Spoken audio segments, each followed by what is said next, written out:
Hi everyone, I'm Charlotte Kilpatrick reporting for Vaccine Nation from the World Vaccine Congress in Washington. I'm delighted that today we're joined by Joe Sgherza of Integrum Scientific. Thank you so much for your time today. Happy to be here.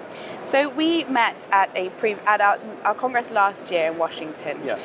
And you told us a bit about the role you play in the organization. Could you just recap that for anyone who hasn't seen that? Absolutely, yeah. I am the Chief Executive Officer of Integrum Scientific. We're about 5 years old, and my role in the company is basically to work with our infectious disease board and our operations team to find readiness response to pandemic infections across the globe. We're a global readiness pandemic organization that is founded from 2014 during the Ebola crisis. Many of us worked together at former companies, and we felt the need that there was gaps globally. And many of us that live across the globe said, let's come together and act as sentinels so that all of us can really call out to arms if there's ever a need for an infectious disease resource we can provide. And what Integrum really is able to not only do clinical research, but project management, and more importantly, we're doing a lot of efforts towards vaccine development. And we're very upstream from the vaccine development, but this is a great Congress to talk about the efforts that Integrum people play in the field. And our field workers from, whether it's in Uganda or if it's in Cochabamba, Bolivia, we provide serum collection for subjects who have been cured of their disease, and it can be from Ebola, it could be one of the Marburgs, it could be Sudan, Machupa, which is one of the arenaviruses, and it's a serious hemorrhagic fever. And one of the things we play is we take that individual, that person that we're trying to get, that subject, we're basically taking their blood and getting the sera from that so that we can get antibodies and we can get the highest titer possible so that we can bank the purest samples. And CEPI basically plays a very important role that helps fund us so that we can support them to get the standardizations for the purest samples so that they can do further research and eventually get a vaccine. Fantastic. So you've mentioned the importance of these sentinels across the globe, which is an image I really love.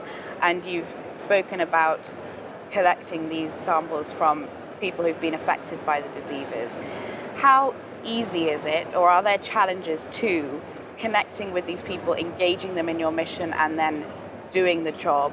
And how critical are the sentinels around the globe in putting you in touch, strengthening those relationships? Can you tell us about that? Absolutely. So our board, our infectious disease board, our advisory board, is comprised of not just scientists, but also thought leaders. And the thought leaders have an impact because they play a very important role. They are trusted in each one of these countries. And it could be a third world country, it could be just a country that has a certain need. But these individuals play an important role for getting the trust from the subjects and asking them to consent to take their blood and their sample, that it's going to be used in a very specific way. And informed consents we take very seriously. Having good clinical practice guidelines and ICH guidelines, it's very important to make sure that the individuals consented, they're aware of the risks and benefits, and in this case, we're not delivering a drug or IP to them, but we're actually taking something from them. And it's very important to let them know how the progress is doing once it's collected, which Integrum makes sure that we give back. So we try to leave a positive imprint by letting the chiefdoms or that individual town know where the research is going, how it's doing, and then what's the progress on future outbreaks. For example, our Rift Valley fever that we presented last year was a wonderful collection that we had, that they were able to find the highest titers and standardizations.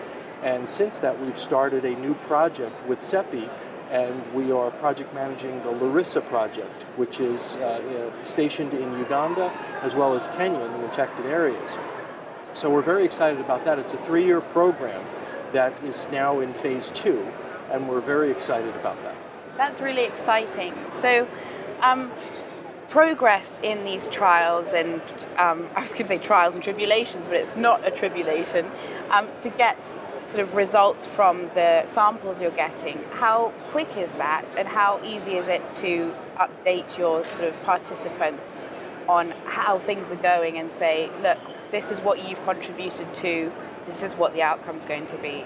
Well, I'll specifically give an example for Uganda. So in Uganda, we have Dr. Julius Lutwama, who's one of the chairs at the Uganda Viral Research Institute. And for Rift Valley fever specifically, and some of Marburg and Sudan, we were able to speak with the participants that were giving their samples, and we're letting them know what progress we're in and where those samples will be housed and how they will be used.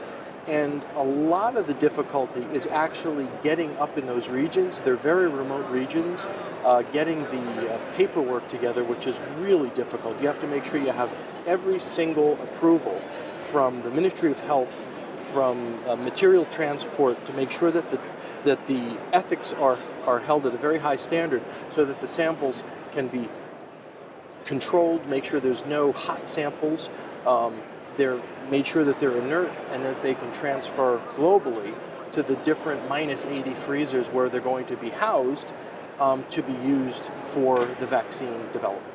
Fantastic. So can you tell us a bit about what you're here for at the Congress? What are you hoping to achieve, or what are you looking forward to for your time here? Well, we have a booth here, and there's many advantages to meeting other colleagues, but I think the big advantage is I found an investigator that was looking in Africa, looking for someone to do a research project where he didn't have a lot of funding and he needed to know where. So Integrum really, that's a perfect example, because this gentleman is very interested in getting his research project off the ground. So we help people develop a project plan.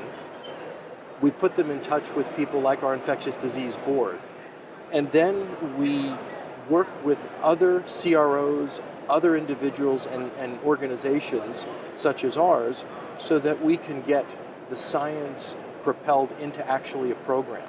And that's really putting not only the money together, but it's putting the advisory board together, and it's getting this gentleman his research project off the ground, which makes us very excited. That's worth being here. Fantastic. I'm very glad to hear that things are already happening for you. So thank you so much for your time. Yeah.